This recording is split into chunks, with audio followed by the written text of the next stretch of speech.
여러분 안녕하십니까? 수요일 뉴스투데이 경남 시작하겠습니다. 오늘의 주요 뉴스입니다. 문재인 대통령에 이어 김경수 도지사와 김지수 도의회 의장, 박종훈 교육감이 국내 소재와 부품, 장비 분야 기업에 투자하는 이른바 애국펀드에 가입했습니다. 수소를 연료로 하는 대규모 발전소를 함양에 짓겠다는 허가 신청서가 최근 산업자원부에 접수됐습니다. 그런데 사업자가 사전 설명도 없이 추진해서 반발을 사고 있습니다. 함안 마리산 고분군 내부 천장에서 별자리 홈이 발견된 가운데 이 별자리가 이웃나라와의 천문 교류를 밝힐 수 있을지 주목됩니다. 검찰이 조국 법무부 장관 후보자와 가족을 둘러싼 의혹과 관련해 진해 웅동학원 등을 압수수색했습니다. 문재인 대통령에 이어서 김경수 도지사도 국내 소재, 부품, 장비 분야 기업에 투자하는 펀드에 가입했습니다. 일본의 경제 보복 조치에 맞서 경쟁력 있는 경남 기업에 힘을 실어주기 위한 의도로 보입니다. 신은정 기자입니다. 김경수 도지사와 김지수 도의회 의장이 나란히 펀드에 가입했습니다. 지난 14일 출시된 필승코리아 주식형 펀드로 대통령이 가입한 펀드와 동일한 상품입니다. 박종훈 교육감도 같은 날 해당 펀드에 가입했습니다. 김 지사와 김 의장 그리고 박 교육감은 앞으로 매달 100만 원씩 국내 부품, 소재, 장비 국산화 기업과 글로벌 경쟁력을 갖춘 기업에 간접 투자하게 됩니다. 특히 우리 경남 기업들에게 많이 투자됐으면 좋겠다라는 바람을 말씀드렸고요. 그리고 수익금으로 지급하게 되는 장학금이나 기부금도 대학생들에게 많은 혜택이 주어졌으면 좋겠다. 오늘 일본이 한국을 화이트리스트에서 제외하는 법령을 시행하면 수출 규제 품목을 늘릴 가능성이 제기되고 있어 경상남도도 긴장감을 감추지 못하고 있습니다. 특히 경남의 주력 산업인 공작기계 부품이 일본 수입에 의존하고 있는 만큼 펀드 투자로 지역 기업에 힘을 실어주려는 의도로 보입니다. 기초과학을 육성하고 그리고 또 대외 경쟁력을 올리고 특히 경남의 주력 분야인 소재라든지 기타 공작기계 분야에 도움이 될 것으로. 일본의 경제 보복을 오히려 우리 원천 기술 확보의 기회로 이용해야 한다는 의지가 제대로 실현될 수 있을지 주목됩니다. MBC 뉴스 신은정입니다. 수소를 연료로 하는 대규모 발전소를 함양에 짓겠다는 허가 신청이 최근 산업자원부에 접수됐습니다. 하지만 주민들에게 사전 설명도 없이 추진돼 반발을 사고 있습니다. 이준석 기자가 취재했습니다. 함양의 한 임야에 수소연료 전지발전소를 짓겠다는 허가 신청이 산업자원부에 접수된 건 지난달 25일입니다. 사업비 5,600억 원, 발전 규모는 80메가와트로 수소연료 발전소로는 국내에서 가장 큽니다.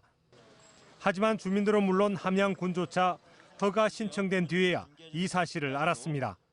발전 사업자가 사전 설명회를 열지 않았기 때문입니다. 회사도 정부도 또 함양군 지자체도 저희 행복마을에 가장 가까운 행복마을에 이러한 사실들을 알려준 바가 없습니다. 주민들과 시민사회 단체 대표들이 발전소 반대 집회를 열었습니다. 지난 5월 8명의 사상자를 낸 강릉 수소탱커 폭발 사고처럼 수소연료 발전의 위험성은 여전하고 발전 규모 100메가와트 미만은 환경영향평가를 받지 않아도 돼 환경훼손이 불가피하다고 이들은 지적합니다. 갑자기 들었습니다. 마을 인근 500m 근처에. 지금 함양군은 조례에 태양광도 마을에서 500m 이내에는 태양광 설치를 못하게끔 조례로 개정을 해놨습니다. 이 민원이 계속 발생해서. 주민 반발에다 함양군도 부정적인 의견을 산업자원부에 전달하자 사업자 측은 발전소 허가 심의를 보류해달라고 했지만 여지는 남겼습니다. 9월 첫째 주부터 첫 번째 공청회 작업을 필두로 해서 주민의 의견을 수렴해서 그 결과에 따라서 추진 여부를 결정할 생각입니다. 현재 전국에 가동 중인 수소연료 전지발전소는 49곳.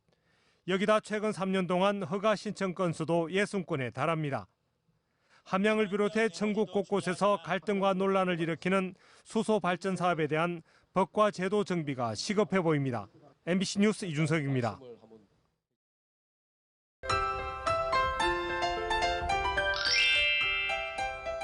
오늘과 내일 오락가락 비 소식이 있습니다.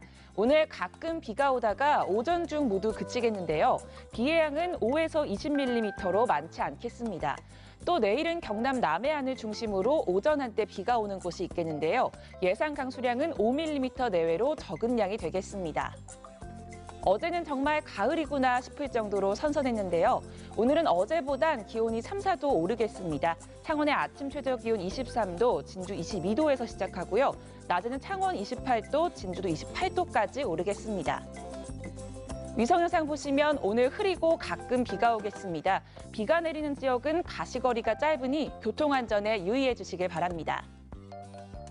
오늘도 평년 기온을 밑돌면서 큰 더위는 없겠습니다. 아침 기온부터 보시면 밀양 22도, 김해 23도에서 시작하고요. 낮에는 밀양 28도, 양산 29도까지 오르겠습니다. 서부 지역 보시면 거창 21도, 사천 22도에서 시작합니다. 낮에는 거창 28도, 합천 29도까지 오르겠습니다. 바다의 물결은 최고 3m까지 높게 일겠습니다. 비가 오고 난 뒤 주말까지 맑은 날씨가 예상되고요. 기온은 30도 안쪽을 보이며 예년과 비슷하겠습니다. 날씨 정보였습니다. 지난해 말 1500년 전 아라가야 왕의 무덤으로 보이는 함안 마리산 고분군에서 별자리 홈이 발견됐다는 소식 전해드렸습니다. 무덤 내부 천장에서 발견된 건 한반도 남쪽에선 처음인데 이 별자리가 갖고 있는 의미와 가치를 서창우 기자가 살펴봤습니다. 5세기 후반 축조된 것으로 추정되는 함안 마리산 고분군 13호분.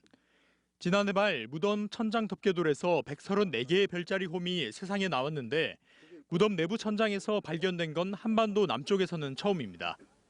북쪽에는 비슷한 시기에 그려진 고구려 진파리 4호분이 있습니다.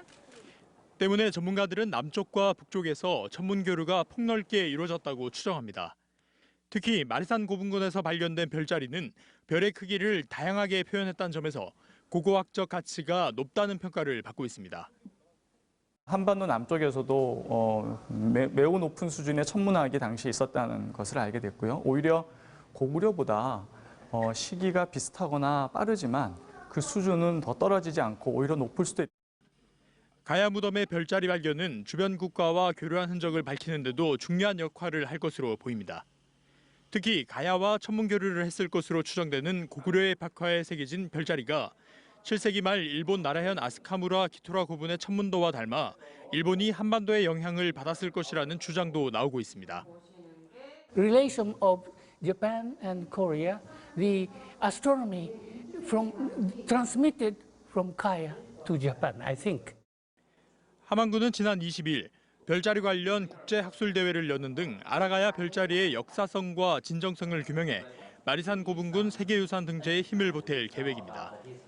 그동안 고분과 토기, 철기로만 엿볼 수 있었던 아라가야의 문화가 무덤 별자리 등장으로 다시 한번 재조명받고 있습니다. MBC 뉴스 서창우입니다. 네, 다음 뉴스입니다. 검찰이 조국 법무부 장관 후보자와 가족을 둘러싼 의혹과 관련해 본격 수사에 착수했습니다. 어젠 진해 웅동학원을 비롯해 경남 교육계를 동시다발로 압수수색했습니다. 이재경 기자입니다. 서울중앙지검 특수 2부는 조국 법무부 장관 후보자의 어머니가 이사장으로 있는 사학재단인 웅동학원을 압수수색했습니다. 압수수색이 시작되자 학교 관계자들은 출입문을 굳게 걸어 잠그고 취재진을 포함한 외부인들의 출입을 엄격하게 통제했습니다. 수사와 관련한 취재진의 질문에 학교 관계자는 굳게 입을 닫았습니다. 몇 분 정도 왔는지만 말씀해 주시죠. 압수수색은 오전 8시 50분부터 오후 2시까지 5시간가량 진행됐습니다. 검찰은 이사장실과 행정실을 중심으로 학교 운영 전반에 관련된 문서와 컴퓨터 자료 등을 확보한 것으로 전해졌습니다. 웅동학원에서 압수수색을 마친 검찰은 곧바로 경남교육청으로 이동해 웅동학원 관련 서류 확보를 위한 압수수색을 이어갔습니다. 이번 압수수색은 웅동학원과 관련한 채무 면탈 의혹 등을 수사하기 위한 것으로 확인됐습니다. 검찰은 신속하고 효율적인 수사를 위해 권력형 비리 수사를 전담하는 특수 2부에 수사를 재배당했습니다. 한편 자유한국당은 지난 23일 웅동학원의 공사비 상환 소송과 관련해 조 후보자와 학원 이사진을 특정경제범죄 가중처벌법상 배임 혐의로 검찰에 고발한 바 있습니다. MBC 뉴스 이재경입니다. 코골이와 수면 무호흡증은 흔히 발견되기 때문에 자칫 무시하기 쉬운데요.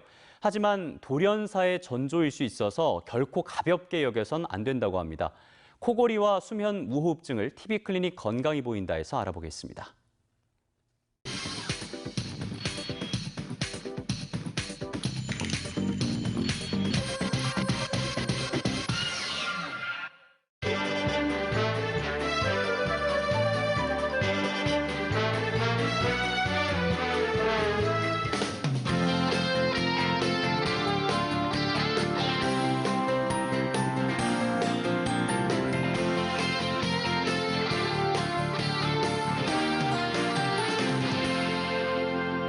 코골이는 수면 중에 코나 입으로 들어오는 공기가 좁아진 기도를 지나면서 생긴 기압차로 인해 영국외나 목젖 등의 주위 구조물들이 진동하여 생기는 호흡 잡음을 말합니다.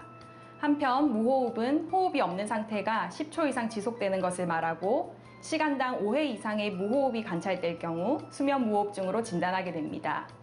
단순히 코골이만 있는 경우도 있지만 심한 코골이가 있는 사람 중 40에서 70%에서 수면 무호흡이 동반됩니다. 수면 무호흡증의 대표적인 유발 요인은 비만입니다. 비만한 경우에는 3배 이상 수면 무호흡증의 발병 빈도가 높다고 알려져 있습니다. 비염, 부비동염, 비중격 망곡증 등의 코질환, 편도비대증, 무턱 등이 원인이 되기도 하고 갑상선 기능 저하증과 같은 내분비 질환이 관여할 수도 있습니다. 졸리고 이유 없이 피로감을 많이 느낍니다. 또한 밤에 자주 깨거나 수면 중에 뒤척이는 증상을 호소하기도 합니다. 진단은 우선 이비인후과 내시경 검사를 통해 비강이나 구강, 인후두에 이상 소견이 있는지 확인하고 엑스레이 촬영 등을 통해 기도의 폐쇄 부위를 평가하게 됩니다. 표준 진단법인 수면다원 검사를 기본으로 시행하게 되는데 2018년 7월 이전까지는 비급여로 운영되어 경제적 부담이 큰 검사 중 하나였지만 현재는 급여화가 실시되어 건강보험의 혜택을 받으실 수 있습니다. 일부 환자에서는 옆으로 누워서 머리를 높이고 자는 자세만으로도 증상이 완화되는 경우가 있습니다. 하지만 체중 감량이나 수면 자세 변경만으로는 부족한 경우가 대부분입니다. 효과가 입증되어 주로 사용되는 기구는 양압기와 구강내 장치입니다. 최근에는 단순 코골이 환자에서도 심장질환의 빈도가 증가하는 것이 보고되어 코골이 자체도 질환으로 인식되는 경향이 있습니다. 세이프 4가지만 기억하십시오. 수면 중 습관적인 코골이가 있거나 무호흡이 발견되고 피로감, 주간 졸림, 자고 일어나도 개운하지 않다면 수면다원 검사를 통한 전문가의 상담과 진단이 필요하겠습니다. 체중 감량을 위한 규칙적인 운동, 금주 등의 생활 속에서 할 수 있는 작은 실천이 필수적입니다. 이렇게 하시면 여러분의 수면 건강이 보이실 겁니다. 투데이 경남입니다. LH 안녕한 마을 만들기 옐로우존 현판식이 오늘 오전 고성군 회화초등학교에서 진행됩니다. 경남 새농민회 한마음대회 개회식이 오늘 오전 11시 하동체육관에서 열립니다. 제4회 거북선마을 노을축제가 오늘 오후 3시 사천시 용현면 거북선마을 해안공원에서 펼쳐집니다. 일회용품 없는 장례문화 조성을 위한 간담회가 오늘 오후 4시 통영시청에서 열립니다. 진주시가 일본 수출 규제에 따른 피해 중소기업의 경영 안정화를 위해 50억 원 규모의 중소기업 육성 자금을 추가로 투입한다고 밝혔습니다. 이번에 추가로 지원하는 육성 자금의 대상은 지난 7월 1일 이후 일본의 수출 규제로 피해를 본 기업으로 한 업체에 최대 7억 원까지 지원됩니다. 선정된 기업은 지역협약은행에서 대출을 받을 수 있으며 이자를 시에서 2%에서 3.5%까지 보전받게 됩니다. 경상남도의 추가 경정 예산안과 각종 조례안을 심의할 경남도의회 임시회가 오늘 개회해 다음 달 6일까지 열흘간 이어집니다. 이번 임시회에서는 특히 11명의 도의원이 오늘부터 사흘간 경남도와 도교육청을 상대로 각종 안건에 대한 도정 질문을 진행합니다. 그리고 2,100억 원이 증액 편성된 경남도의 2차 추경안을 비롯해 20여 건의 각종 조례안과 재료연구소의 연구원 승격을 촉구하는 건의안, 사천 김포 항공노선의 간편 철회 촉구 대정부 건의안 등을 처리할 예정입니다. 오는 10월 열릴 제69회 진주 개천 예술제를 앞두고 전국 순회 예술 경연대회가 시작됐습니다. 2019 남가람 가요제 창원 지역 예선이 지난 24일 마산 올림픽 기념관에서 열렸고 전국 휘호 대회는 다음 달 28일 순천 청암고등학교에서 진행됩니다. 한편 이러한 지역 순회 행사는 예술제 개최 69년 만에 처음입니다. 운행 시작 1년여 만에 두 차례 사고로 모두 20명의 부상자를 낸 거제 모노레일에서 차체 결함이 확인됐습니다. 거제시에 따르면 지난 21일 추돌 사고를 낸 거제 관광용 모노레일 3호차에서 동력 전달 모터 한 개가 고장나 제조사가 부품 교체 작업을 하고 있습니다. 거제시는 지난 5월에 이어 최근까지 운행 1년여 만에 2건의 사고가 발생함에 따라 안전을 위해 수동 조작으로 운행 방식을 바꿀 계획입니다. 경상남도가 추석을 맞아 다음 달 15일까지 도에서 운영하는 인터넷 쇼핑몰 이경남몰에서 특별 할인 행사를 합니다. 이번 행사는 이경남몰 홈페이지뿐만 아니라 네이버 스토어팜과 11번가 지역 특산물 전문관, 모바일 웹 등 다양한 경로로 진행합니다. 행사 기간 중엔 매주 월요일 선착순 3,000명에게 10% 할인 쿠폰을 발행하고 구매 금액별로 적립금도 증정합니다. 경상남도가 오늘부터 4주 동안 추석 연휴 폐기물 관리 대책을 추진합니다. 도는 먼저 추석 연휴 전인 다음 달 11일까지는 역과 터미널 등 다중이용시설 주변 등에 공무원과 환경미화원, 그리고 주민 등 만여 명이 참여하는 일제 대청소를 실시합니다. 또 폐기 음식물 감량 홍보 활동을 하고 선물 세트 제품 과대포장 유통 행위도 지도 점검합니다. 남해군이 공공급식 지원에 관한 조례 제정안을 입법 예고했습니다. 공공급식 지원 조례안은 학교와 급식소, 공공기관 등의 단체 급식의 공정성을 확보하고 지역 농산물을 안정적으로 공급하기 위해 남해군이 공공급식 지원센터를 설치해 직영하는 내용을 담고 있습니다. 한편 남해군 공공급식 지원센터는 이동면 다정리에 20억 원의 사업비로 공사가 시작됐습니다.